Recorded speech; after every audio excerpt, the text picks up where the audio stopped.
Welcome to the Media Leader Podcast. I'm Jack Benjamin. One question that we've returned to time and again on this podcast and in our coverage, as media practitioners return to time and again themselves, is how to appeal to young people. Young people who are often hard to reach, who over-index on low-attention social media platforms, and who generally express a greater openness to and trust of advertising, while also worrying about how their media diets are shaping their still-forming brains. One company that has made it its business to reach this exact demographic is LadBible. Founded in 2012 as one of the first scaled social publishing businesses, LadBible operates channels including Unilad, Gamingbible, Sportbible, Tyla, and more recently BetchesMedia, which it acquired last year. Apart from producing editorial content for young people, the company drives revenue through working with brands to develop creative for commercial campaigns. L.A. Ronayne is the executive creative director at LadBible. As other more traditional publishers increasingly invest in social publishing arms, I wanted to speak to LA to understand more about LadBible's business model, as well as the workflow involved in developing a social campaign from brief to final product. This is our conversation. I hope you enjoy. L.A. Ronayne, welcome to the show. Hi, great to be here. Thank you for having me. You're a relative rarity on the program, actually, because most of the people we interview here are much more on the media side of the business, but it's really great to have someone with a creative background in to chat. And I'm curious how you got started in the industry in the first place. Great question. Well, I come from a predominantly creative agency and production studio background. Almost coming up on 20 years in the business, where I worked largely across pop culture and content-driven advertising over that time, starting in digital through into social and into a lot of content-driven work for various different wonderful brands. I have been at Lad for 2.5 years, just over 2.5 years. And in some ways that was a departure, like a move into media, a move into publishing. But in other ways, it was very kind of true to form of just going where the most exciting creative opportunities are. And that's very much been my experience so far with LadBible Group. Yeah, what drew you to LadBible? Was it the coolest creative opportunity on the market at the moment, or was there something else that attracted you? I think the way the team are building out the offering from a brand point of view is really, really exciting. And the development of the IP and brand partnerships rolling from kind of campaigns into longer term strategic partnerships was really exciting. The team setup is amazing. I head up all of our creative and production arm within our branded content department. So it's a team of we're about 55 people now across the board. And that goes from conceptual creative production, and post-production. And I have an amazing leadership team that run all of those departments with me. And within that, we shoot and create almost everything in-house as well. So that was like really exciting to kind of come in and to head up, and the opportunities within that and how we've grown it over the time I've been here. And also what we're looking to do in the future is kind of, it's a really special place to be, it feels. I think then I'd also add to that, like one of the things I was most excited about coming over was the audience knowledge and know-how and the insight that we've got there. It's like gold dust. The relationship that we've got with them, with our data and planning team, and also with editorial as well. It just really makes what we do effective and sort of quite genuine and like really sort of in some cases like co-created with the audience. I'll ask about the audience in a little bit, but first you mentioned all the different stages of production. And I'm curious, just for my own knowledge and for our listeners, talk me through the creative process a little bit, from when you get a brief in from a brand that's booked your guys' skill set to when it actually goes live. How much time is that? You mentioned like 4 or 5 different stages. Walk me through, especially from like the perspective of one of your clients, what that might look like. Sure. Well, we work with a lot of media agency partners really closely to make sure that whatever briefs they're coming to us with, we can really sort of move quickly on and help them develop. So basically those guys will come to us or will co-create a brief. that then goes into what we have, a meeting that we've got called filtering, which happens every morning. And that's when all of the new opportunities come in. We have a huge pipeline of work at various different stages of inception. But from there, our amazing resource team will then look to make sure that we're casting the right people for the right projects. That will then go into creative development, of which sometimes we've only got a couple of days to turn around really big, massive ideas. What's the average time? Average time would be a couple of days. Right. Wow. Yeah, okay. at that stage. Right. To make sure that we are coming up with the goods and really putting sort of due diligence into it, but making sure we've got those kind of crucial moments with our media agency partners as well to make sure we're all on track and sort of doing the best that we can. From a client's point of view, what they will see is really robust answers or solutions to their projects because of that, the speed that we move, and then also the partnership relationship that we've got on that front. We'll then generally have, a round or two of feedback, and then we'll go into our sort of full, offering, which will include the media plan and how it all comes to life.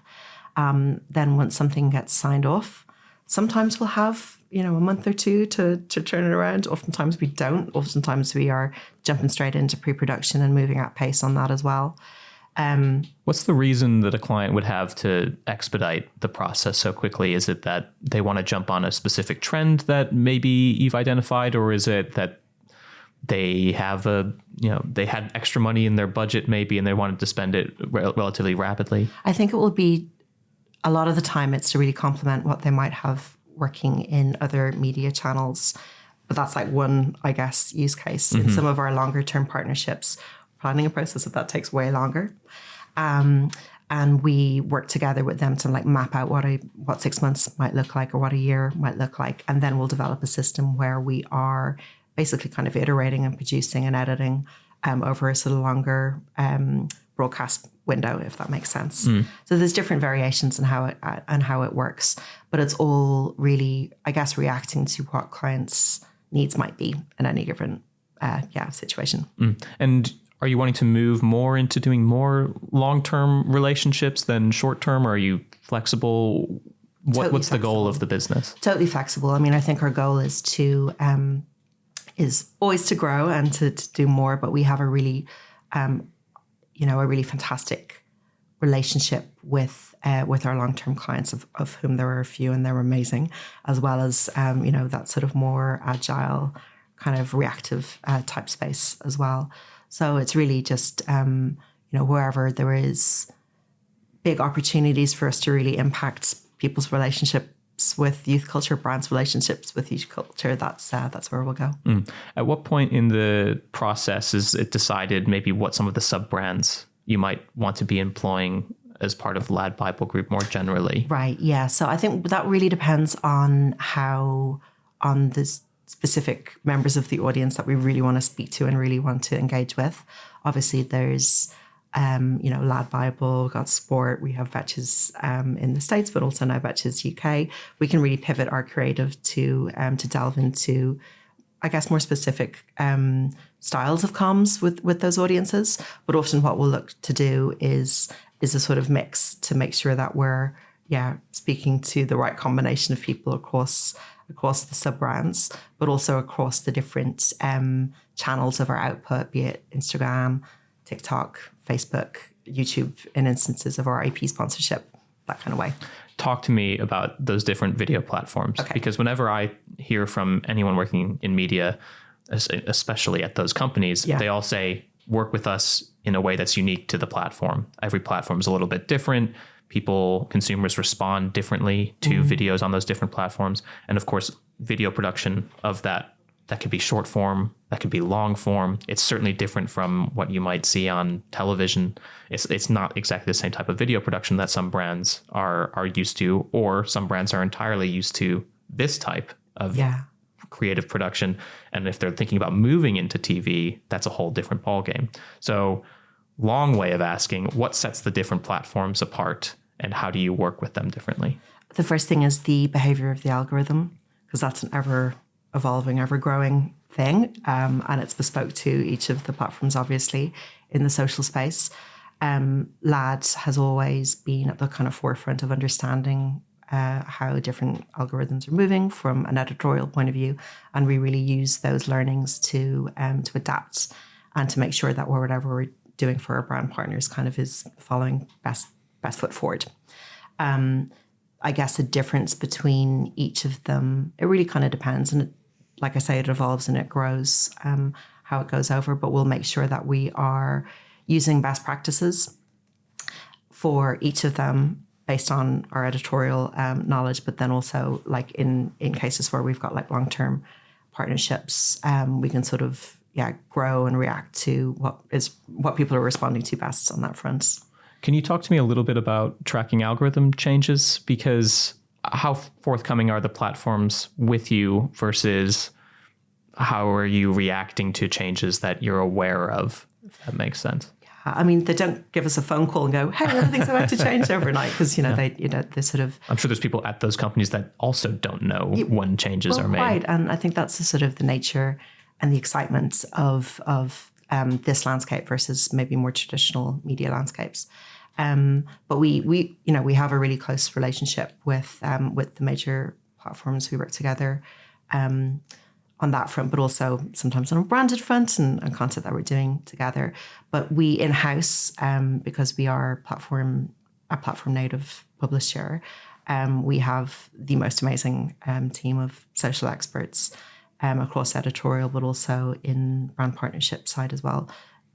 Folks who just live and breathe this stuff and really understand where things are going. And because we are set up to be agile, we can, sort of react and pivot as we need to when changes do come. What do you think has changed most, just in thinking a bit longer term, not just whatever the latest algorithm change that probably came out today is to some of these platforms? Meta was on stage at Advertising Week Europe recently, and they mentioned that 70% of what people see on their social feeds now on those platforms are recommended content as opposed to content that they follow. Yeah. Does follower count matter for getting a video viewed? Is there something else that you're now pivoting toward more generally in terms of, because you don't have any control over exactly when and how you're being viewed by an audience. You're just hoping that the algorithm does raise it unless someone follows you. But then to that point, they might not still see your content even if they follow you. It must be really challenging to stay on top of that. Yeah. From my point of view, creatively, and for brand's point of view, on behalf of our brand's partnership point of view, I should say, it's really about making sure that we are delivering messages in a way that we know is going to be thumb stoppable, as they say, to kind of get people's attention when we're showing up in the feeds. And there's so many different ways, shapes and forms that we can do that really depends on what the brand message is or the tone or the, I guess, human emotion is that we're trying to convey in those spaces. We see a lot more that original content, or the first time something is happening, or the first time people are seeing stuff is doing well for us, rather than things being too repeat or too samey on that front. I think, from general consumers' point of view, it definitely is. There was a pivot from just seeing what your friends had for breakfast on Instagram versus, entire worlds of content and shows that they might be following as well. So it is, with all of it, it's very fast paced and there's a lot going on, but we have, we just have formats and approaches to this to make sure that we can get people's attention and then hopefully have them stick around and watch what we have to say. Can you give me some examples of thumb-stopping content? Meta at Advertising Week Europe again mentioned that so many campaigns fail to put the brand in the creative within the first 2 to 3 seconds. Which seems like it could be a problem if some people are swiping very quickly. Definitely. No, it's the real balance with it. With our audience, what we always try and do is make sure that whatever brand we're showing up from is there to entertain them or to help them in some way, or to just make sure that it's not sort of like muscling in within the feed and sort of distracting them from stuff that they're there to see. Like a really good example was the Muller Corner work that we did recently with Neil Buchanan, where we basically brought back big art he being famous from Art Attack. So it is a nostalgic product, a very nostalgic moment in time. We know that that's a huge, big trend. So by having him show up and simply just talk about the fact that it was a Muller sponsorship was just a really, symbiotic way of bringing those things together in a way people go, love him, love that product, want to hear more. When people think of social media advertising generally, I think a lot of people sometimes think we need to latch onto a certain trend as opposed to a wider, people like nostalgic things. Yeah. How do you balance when a client might come in and say, we think it would be great to latch on to whatever's trending right now, as opposed to maybe taking a longer term view? Yeah, I think in general, not from my point of view and not from our company's point of view in general, I think when brands approach that, it's actually like, oh, we want to jump in this, we want to do a Brat summer, so we need to turn everything green, or we want to do a Ibiza Final Boss or whatever it is. I think that the underlying thing there that they're trying to achieve is really making sure that they're like showing up in culture in a way that matters. And listen, sometimes you can do that stuff as a brand and it can really work and it can really work well. But I think there's better creative strategy to achieving that sort of ultimate goal in culture. And, we help brands figure that out for themselves. And a lot of that can be in, isolating moments that we know are coming up in the calendar that will be really relevant to them and how we show up in those moments. It can also be in how we work with creators who we know are not leaning into sort of immediate overnight trends, but like cultural sort of like, I guess, trends that are more like happenings that move over a period of time. Nostalgia is a really good example of that. I also think that with the sort of reactive content, we're set up to do that. If clients need us to do that as well, we can turn stuff around really quickly. We just need them there alongside us working together to sign it off. Right. So quick feedback. That quick feedback and decision making as well. It really, again, it just depends on what the best solution is creatively to get the message out. Some people, sometimes it works for, they can have a Brat summer. People would find that funny for certain brands and less so maybe for other brands. Yeah, no, true. Right. Exactly. To talk a little bit more about the commercial model, you're working on branded content and partnerships, some of it long-term, some of it shorter term. I imagine that can bring in issues of trust because obviously you need to earn money, but equally that could create a conflict of interest from a consumer standpoint. Yeah, sure. So how do you balance working creatively and commercially with the needs of we need to make sure our audience actually trusts us with the information that we're providing them outside of whatever branded sponsorship that you are running or within it? Trust is a fundamental relationship with our audience, not just from a brand's point of view, but in general, in how we speak to them and how we communicate. And it's a really important thing that we're not, pulling wool over eyes or anything, not just because it's the right thing to do, but also from a commercial point of view as well. If they don't feel that they can trust us, they're not going to stick around. So it's something that we take really seriously across the board in everything that we do. The balance of commercial work versus editorial work is also, it's a fine tune as well, because people follow us and give us their trust and want to spend time with us because we are there to entertain and to help and to be what we call the best mate on the feed or in the internet with them. And like I say, with the branded work that shows up in there, it's important that we are doing that in a way that they can trust on also. So no misinformation, everything we do is ASA guidelines, all of that side of things. But from a more, I guess, like emotional point of view, we want to be, following suit with the editorial as well, to really make sure that whatever we're doing is like as fun, as entertaining, but also, in times as useful as possible. Can you be thumb stopping while being trustworthy? Or do you run into the issue of whatever the equivalent of clickbait is? Thumb bait. Thumb bait. Yeah. Yes, absolutely. You can be thumb stopping and trustworthy. I think it's, all content out there on social channels is sort of vying for attention. And that's not to say that you can't garner attention without it being, tricking people into watching something that they're, isn't the vibe that they're following you for. From a measurement standpoint, also a very important part within the wider trust issue, especially with clients. Yeah. How do clients know that their campaigns are having real success? What are some of their KPIs that they want to measure, first of all? And then how do you help them measure them? So KPIs will really differ and really vary depending on the type of brands, what they've come to us for, scale of volume of assets that we're putting out them, and then sort of duration of how we work with them. So the systems that we work out are our measurement systems. Everything's tracked, but it will be bespoke per client or per solution, if that makes sense. Yeah. And where does are you using data from the platforms that, are they wanting views? Are they wanting referral traffic to some of their own websites? I guess sort of, obviously every brand is different. Yeah. But as a general rule, what do brands tend to look for? I think, and I raised the question in part because the platforms themselves are not, measured by third parties. Yeah. So from an independent, verified measurement standpoint, I think a lot of brands and certainly people at agencies sometimes raise that as an alarm of like, well, we can't really track this entirely the same way as with other media channels. We're just going to hope and see that this works for us. So I'm just curious how you fit within that loop at all. Well, within our measurement frameworks, we work with third-party people as well to sort of vet our data.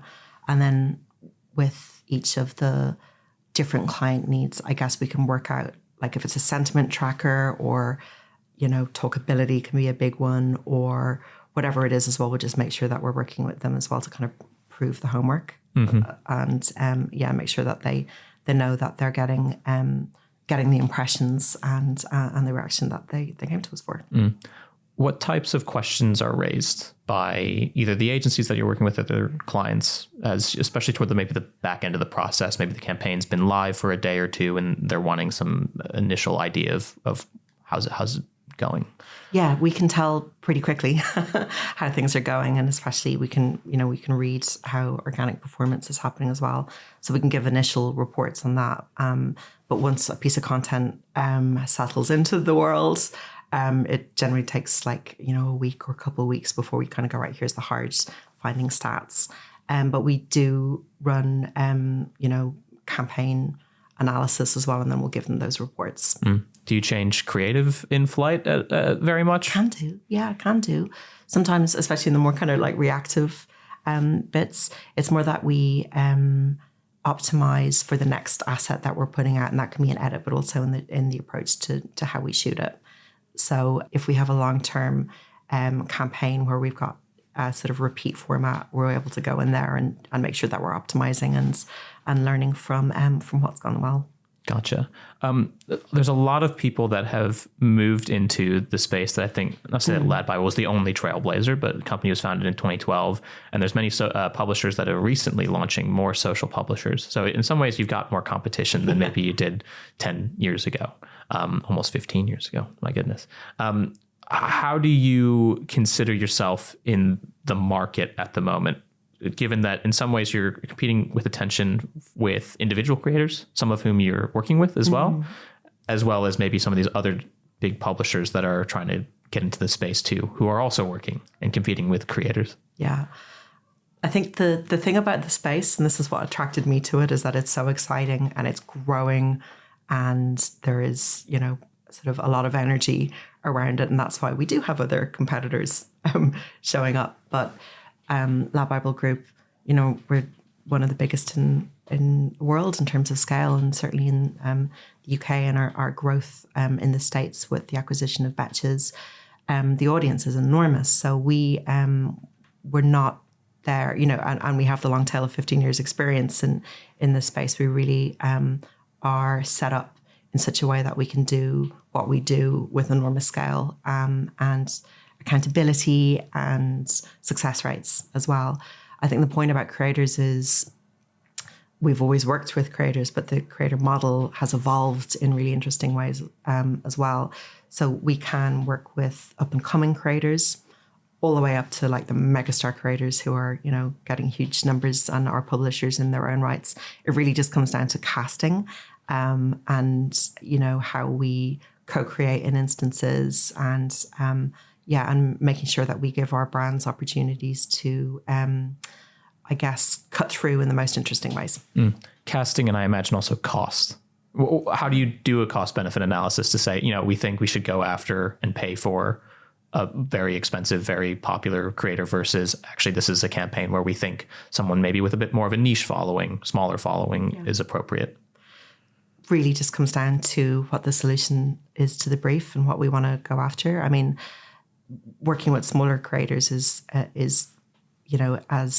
as important a form of casting as like going after the big names. And similarly, we'd never just go after a big name for the sake of them being famous. It's really about making sure that we're working with the right, most interesting, most entertaining, or most relevant people that we possibly can across the whole ecosystem. Have remuneration standards changed in recent years? It feels like the creator economy has really blown up basically since the pandemic.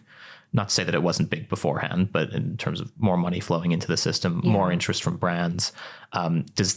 Has that impacted the relationship with some of these different people? Well, our models of working with creators, there's lots of different versions of it. We do have a creator program. When I say casting, that will be a sort of obviously a transactional thing, depending on the brands that we're working with as well. I think the creator space in general, like you say, since the pandemic, it's another part of this big universe and this big space of internet culture and youth culture in general. And how a lot of those guys are developing and growing incredible businesses in their own right is something that sort of can coexist and, like I say, can be co-created between us. But the transactions and the fees are really dependent on what the shape of the work is that we make with them. Gotcha.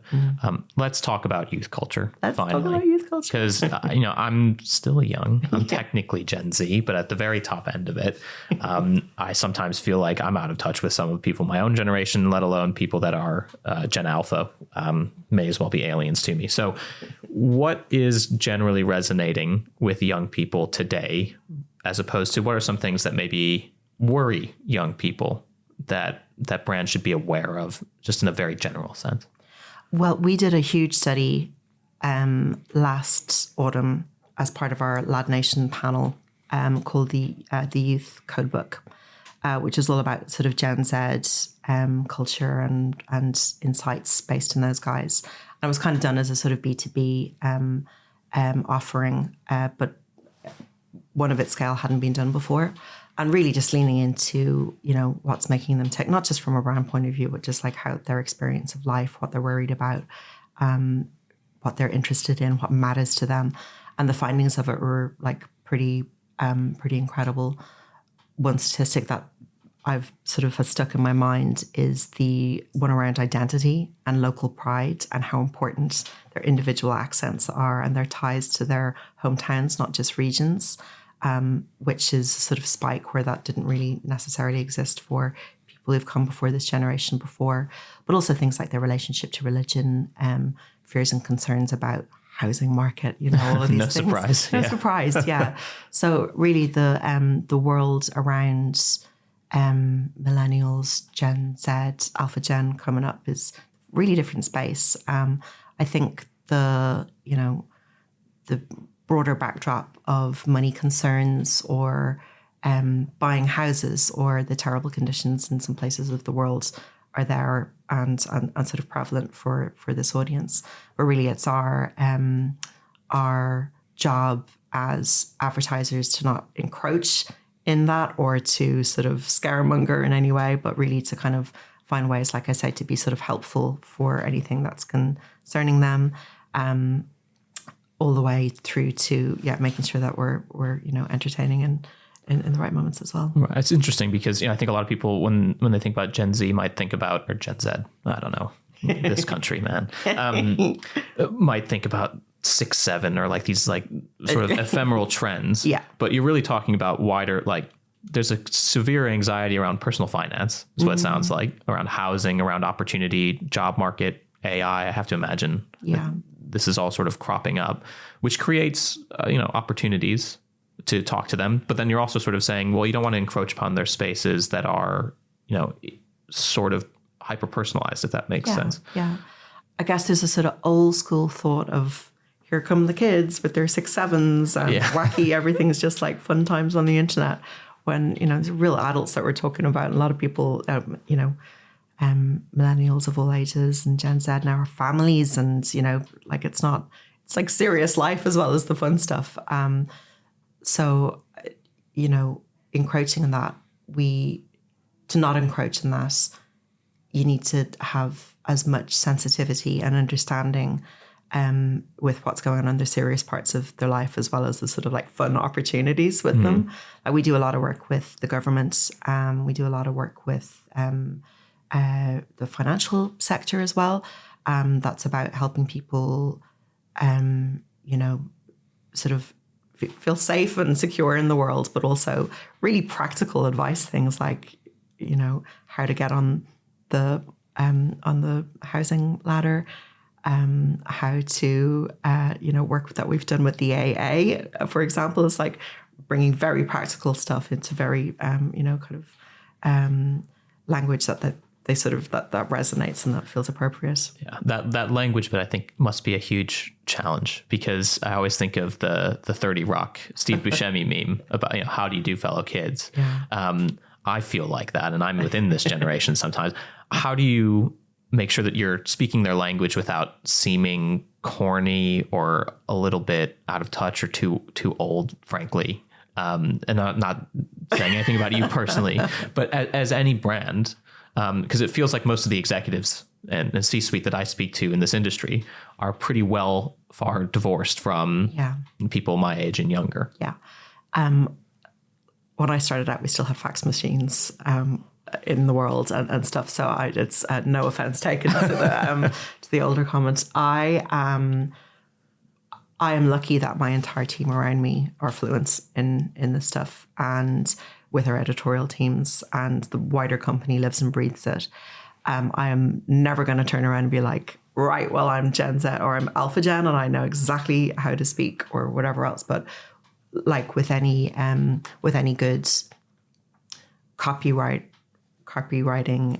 background or any good storytelling experience that I've had with the people that I've worked out throughout my career, it's always about just being really genuine with it, listening really hard, stress testing stuff, and just making sure that we are as fluent as possible. Having the right people in the room. Having the right people in the room. Yeah, which seems like it must be a challenge. I imagine more so at agencies than maybe a brand such as yourself. I mean, we've written a lot about the sort of youth talent crisis, especially now with fewer jobs potentially available at the entry level, and for a lot of these businesses. Do you think that makes a company like your own even more potentially helpful, more consultative, perhaps? Yeah, absolutely. I mean, the Youth Code book is a really good example of that, because that was access to our audience through Lad Nation, but also any brand that comes and works with us has access to incredible Gen Z, millennial thinkers and makers and creators who've spent their entire careers in this space. I keep harping back to it, but again, it was another one of the reasons that coming into this environment, coming into this company, to help grow and shape that with brands was so exciting. Okay, last question.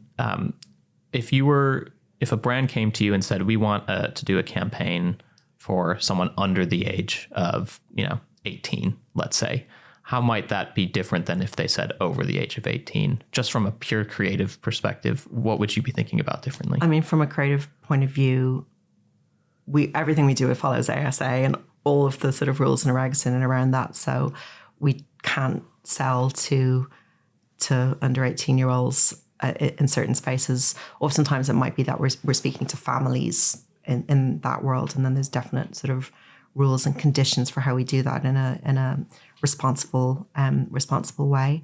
I think with Alpha Gen coming up, it's more like editorially how we entertain those guys and what we'll learn as they grow up and go to university and start buying stuff and cars and houses and having babies themselves as well, like how we sort of live and breathe and grow with them also.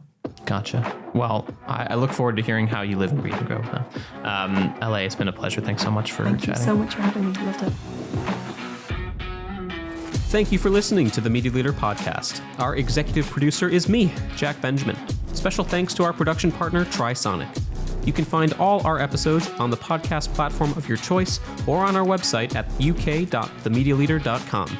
But do please remember to subscribe to be notified of our next episode. You can also subscribe to our newsletter at The Media Leader to receive daily coverage of all the biggest news stories in media and advertising. From all of us at The Media Leader, I'm Jack Benjamin. See you next time.